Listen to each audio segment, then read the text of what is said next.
ना डरे, ना डरेंगे, ना झुके, ना कभी झुकेंगे। जनरल सेम मानेकशॉ साहब, जब तक सूरज चांद रहेगा आपको याद करेंगे। आपको दोस्तों आज उस जनरल साहब के बारे में बताना चाहूंगा जो इस देश का वो हीरो जो आखिरी समय में गुमनामी में चला गया इन राजनीतिक लोगों की वजह से, इनकी महत्वाकांक्षाओं की वजह से। आज बात करेंगे जनरल सेम मानेकशॉ साहब पर। जय हिंद दोस्तों। आज आपको मैं बताऊंगा कि जनरल साहब ने, आपने पूरी हिस्ट्री देखी है, जनरल साहब ने जापान के साथ में जब जापानी हमारे यहाँ लड़ रहे थे तब 9 गोलियां खाने के बाद भी उन्होंने जिंदगी को मौत के मुंह से छीन लिया था।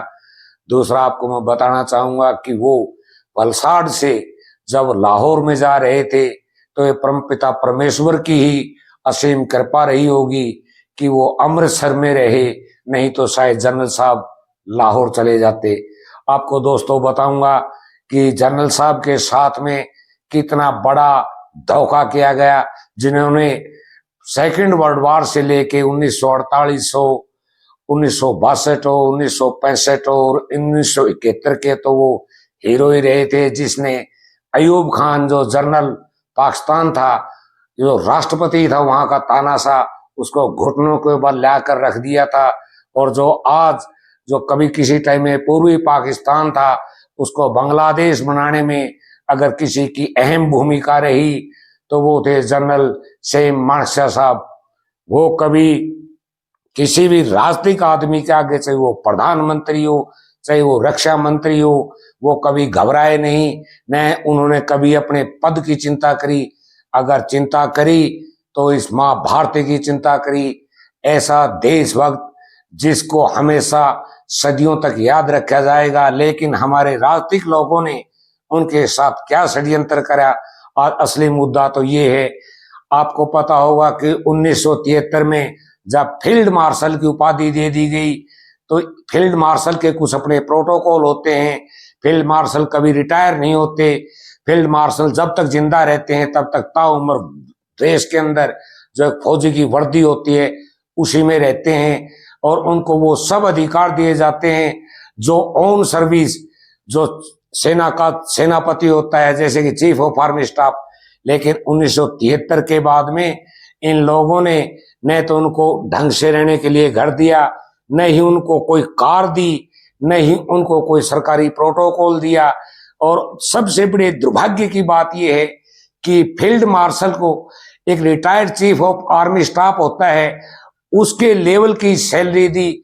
लेकिन जनरल साहब ने कभी भी अपने जीवन में इस बात को कभी कहा है नहीं कि मेरे को ये सब कुछ नहीं मिला। उन्होंने तो हमेशा कहा कि मैं जो देश के लिए कर सकता था मैंने किया, और जब तक इस दुनिया में रहे तब तक एक जज्बा रहा कि मैं इस देश के लिए जब भी मेरी जरूरत पड़ेगी, जब भी मेरी इस देश को किसी भी हाल में जरूरत पड़ेगी मैं आऊंगा। आपको ये बताना चाहता हूं, जब 1971 में जब दिल्ली की सरकार कांप रही थी कि एक साइड से अगर चाइना हमला कर देगा, एक साइड से अगर पाकिस्तान हमला कर देगा तो हम किन परिस्थितियों में आएंगे, तब जनरल साहब ने कहा था आप दिल्ली में बैठ के राजनीति करो, मेरा काम राजनीति करना नहीं है। मेरी सेना इतनी मजबूत है कि अगर हमें जरूरत भी पड़ी तो हम दोनों मोर्चों पर लड़ेंगे।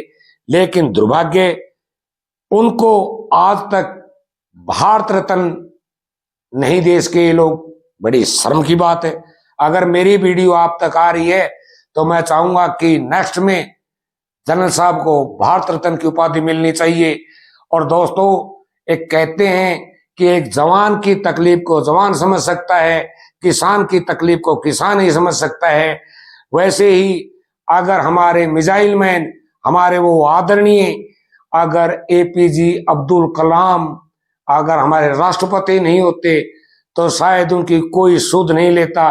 उन्होंने अपने पर्सनल दखल से, न कि किसी राजनीतिक दखल से, उन्होंने उसके अंदर दखल दी कि जनरल साहब की सैलरी इतनी कम क्यों है।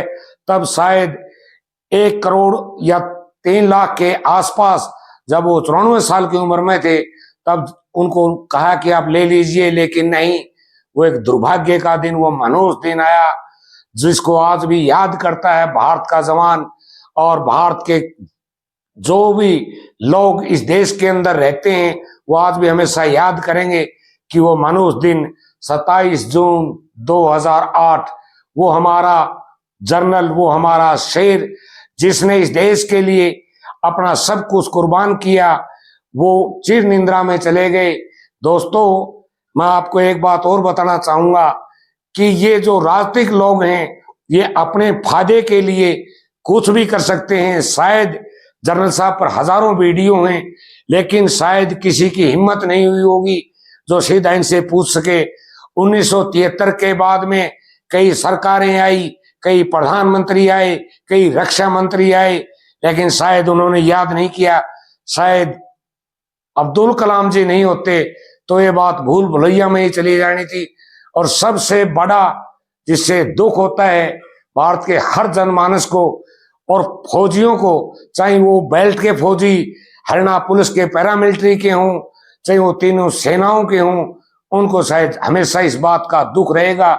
जब वो आखिरी यात्रा पर थे तो इस देश का न रक्षा मंत्री गया, न इस देश के कानून की वजह से हमारे तीनों चीफ आ पाए, न इस देश का प्रधानमंत्री गया। बड़ी शर्म की बात है। अगर गलती हुई है तो माफी मांग लेनी चाहिए।